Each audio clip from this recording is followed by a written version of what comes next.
Here we are again in Pastor Levi's office here going through Acts chapter 27. This will be our second to last week of Sunday school in this format, hopefully. Next week we'll finish up the book of Acts in chapter 28. As we get into that, I want you just a little bit of FYI as we're in these final two chapters, especially to this week's chapter. It's largely just a travel narrative, so there's not as much theological teaching or content as we've seen in some of the other chapters. So as I've said in some of the other weeks, hopefully this will go rather quickly for us here. There's still some important stuff to cover, but this isn't like some of the earlier chapters in the book as we have Paul setting sail here. So let's go ahead and do our quick review here. Paul was arrested, if you remember, in the temple courtyard after he was getting beat up by some of the Jews who accused him of bringing in a Gentile into the courtyard or into a spot where he wasn't allowed in the temple. And this, of course, wasn't true. Through all that, Paul appeals to his citizenship. He goes on trial before Felix, who's the governor. Felix realizes that Paul hasn't done anything wrong, but he's too much of a coward and a wicked and vile man to do anything about it. So Felix does what he wants to do and tries to get a bribe out of Paul. That doesn't work. Felix gets called back to Rome because of his barbaric and ruthless way in which he's ruled over that area, which has to be pretty bad for Rome to think of you that way. He's replaced by Festus. Paul goes on trial before Festus. And Festus says, hey, how about we put you on trial in Jerusalem in front of the Sanhedrin again?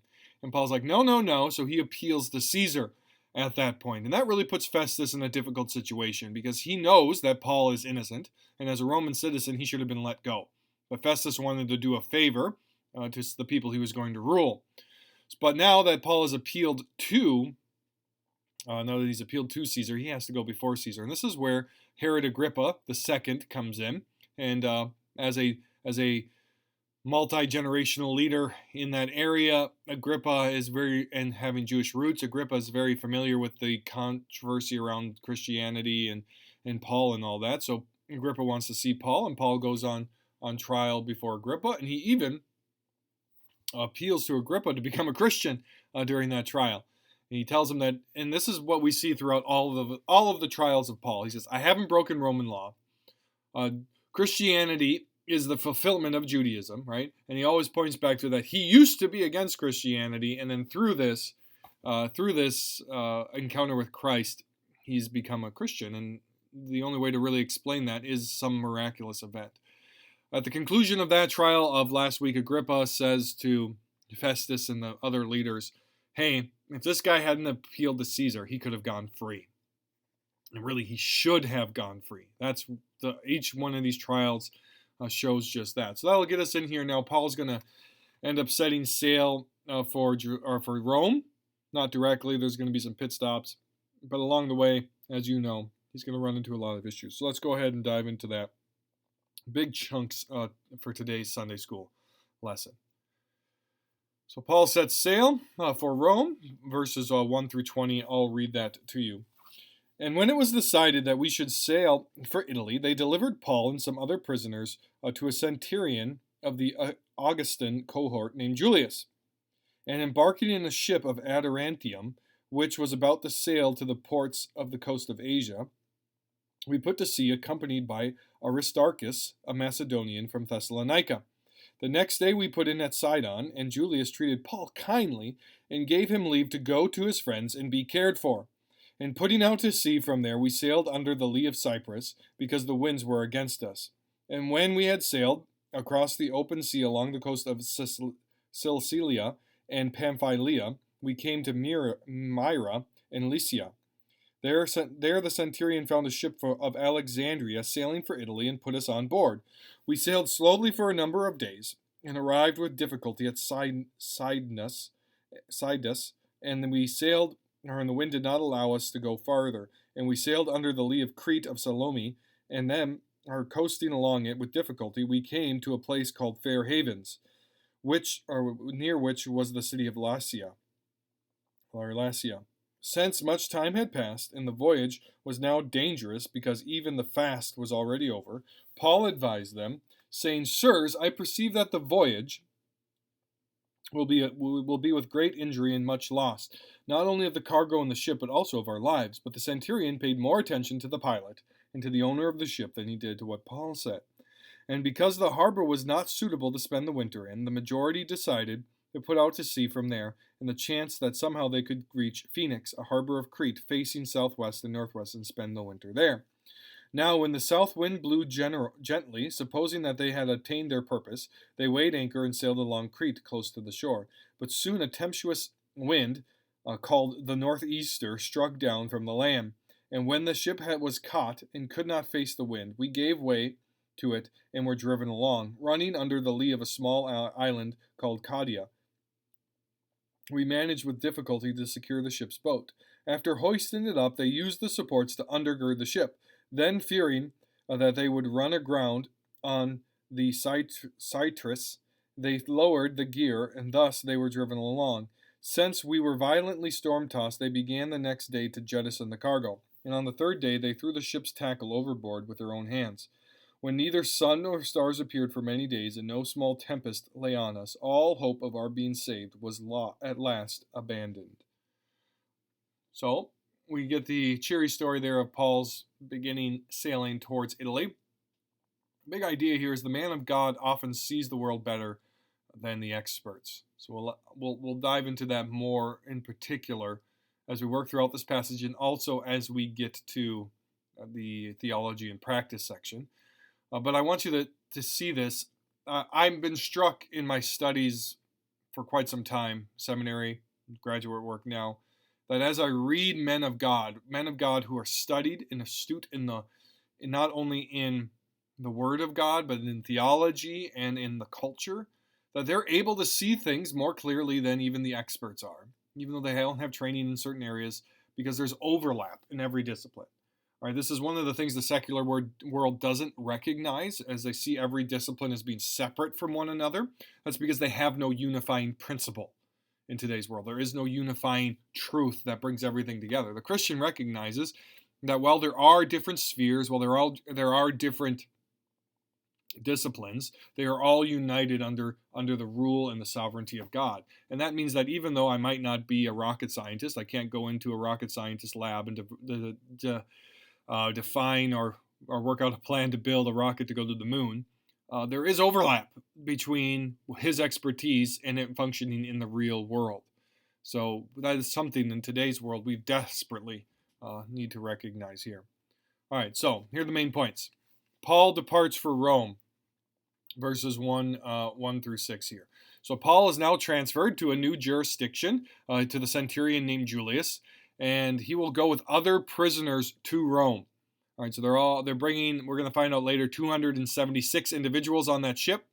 There's a large number probably of that are prisoners. And these prisoners being sent to Rome, most of them are probably under the death penalty and will end up in places like the Colosseum, if not the Colosseum themselves, for the games. They had to have a constant stream of individuals to go into that. So the death penalty would often lead to these individuals being shipped off to Rome. So Paul's with those individuals, but he's not yet been convicted of anything because he's going to go before Caesar. Some of his friends go with him. Luke is clearly with him as we talk about the we and the us in these passages. And also Aristarchus from Thessalonica, another faithful individual, goes with Paul. Eventually, they switch ships as they go throughout these areas as they're trying to find a way to harbor for the winter in some form of safety. And that's what we see there in verses 7 through 8. The problem, the winter is coming. That's the problem that they face. The wind is against them, and going out onto the Mediterranean Sea during that time of year in ships like that was a really risky proposition. Paul knew this. Paul was a well-traveled man. So they're running out of time, and they're in this place called the Fair Havens, and they're like, hey, maybe we should just stay here. Maybe we should just stay here. And that's what, in verse 12, that's Paul's advice. Paul's advice is that they would stay here because going out there is not going to be a good situation. Okay, it's not going to be a good situation. Paul's advice, verses 9 through 11, is as being that well-traveled man, he knows the Mediterranean area. He's been on ships before. He's walked the countryside here, there, everywhere. He may be more well-traveled than even the individuals who are making these decisions. But yet, despite the man of God offering them the sound advice where his lack of expertise overlaps with their expertise, his advice is ultimately ignored. Look at verse 12 again.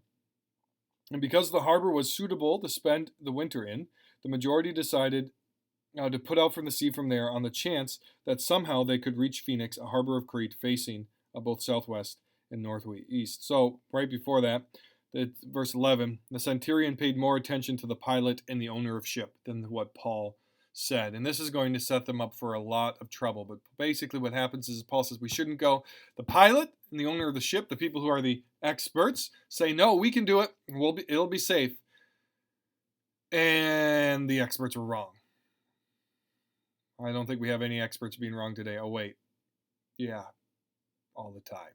So expertise is not a guarantee of infallibility.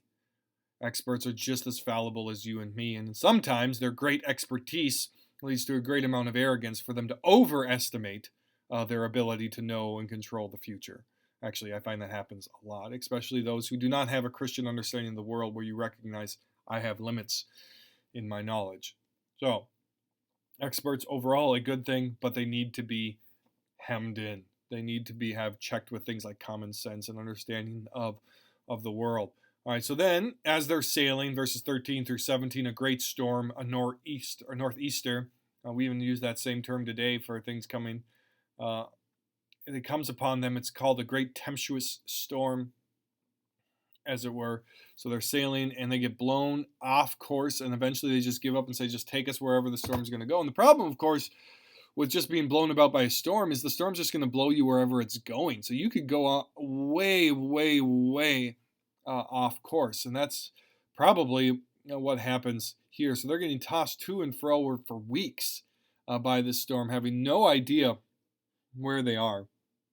And they are adrift then. And Paul's prediction, as not the expert, becomes true, that there's going to have a great loss here. They're going to end up having to toss all their cargo, which would be their money, overboard, but there is not going to be loss of human life because of Paul's actions here later on the course.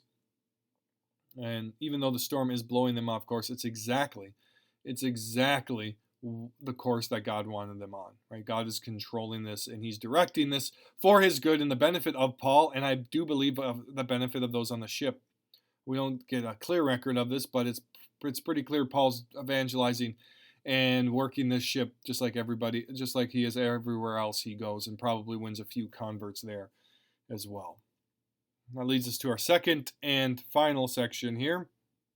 Paul shipwrecked, verses 21 through 44. I'll read this to you again. Here, again, a very long section here that leads to Paul being shipwrecked.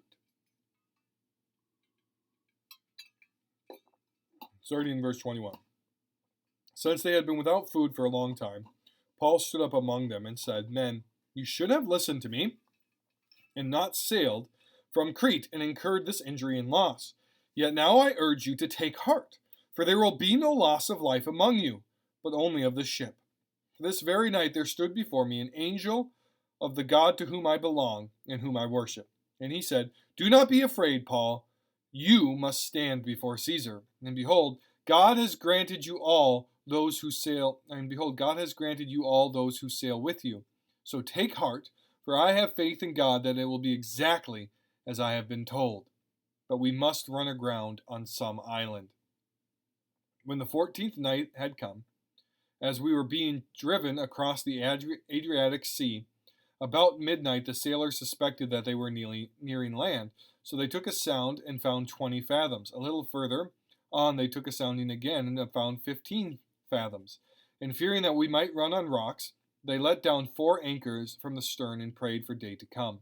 And as the sailors were seeking to escape from the ship, they had lowered the ship's boat into the sea under a pretense of laying out anchors from the bow.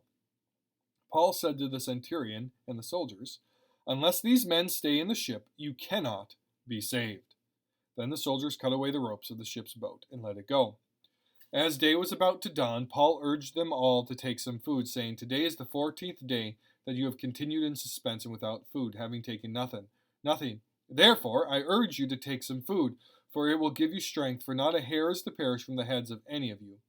And when he had said these things, he took bread, and giving thanks to God in the presence of all, he broke it and began to eat.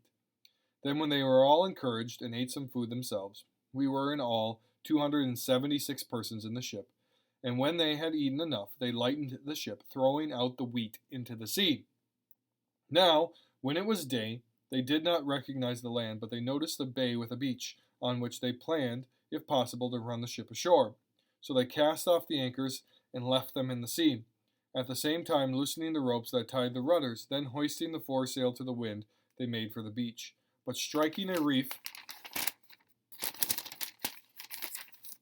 they ran the vessel aground. The bow stuck remained immovable, and the stern was being broken up by the surf. The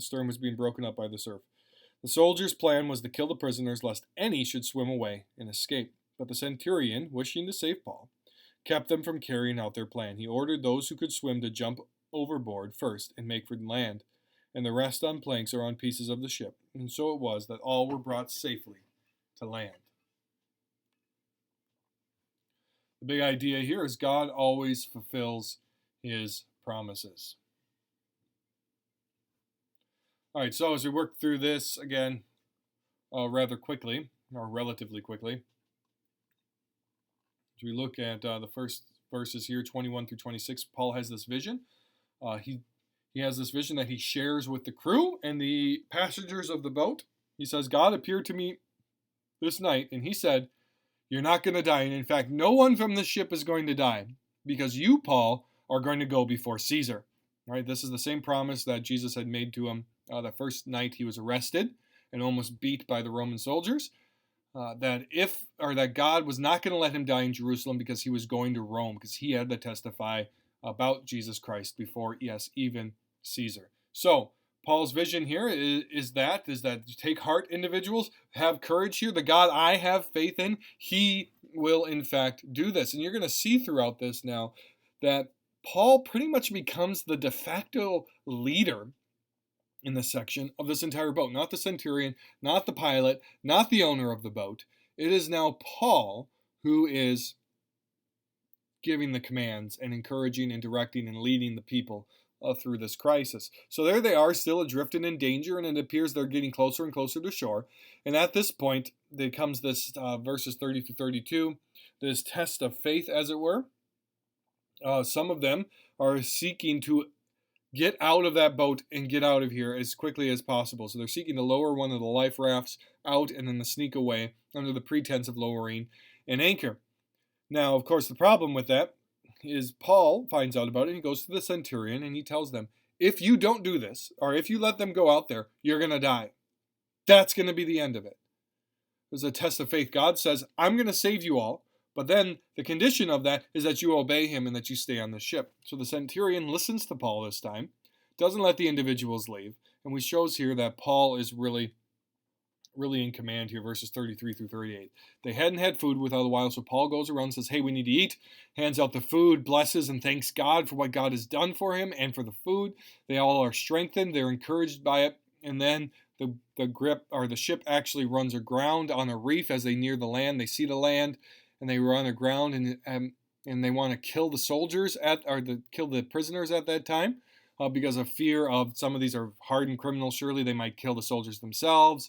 If they were to lose these guys who have already been sentenced to death, the soldiers' lives would be forfeit anyways. So it makes sense that they would just want to kill these individuals and be done with it. But the centurion talks him out of it because of his favor for Paul. And again, Paul being a Roman citizen is free. So they all jump out of the boat. They grab onto different parts of the boat and float ashore.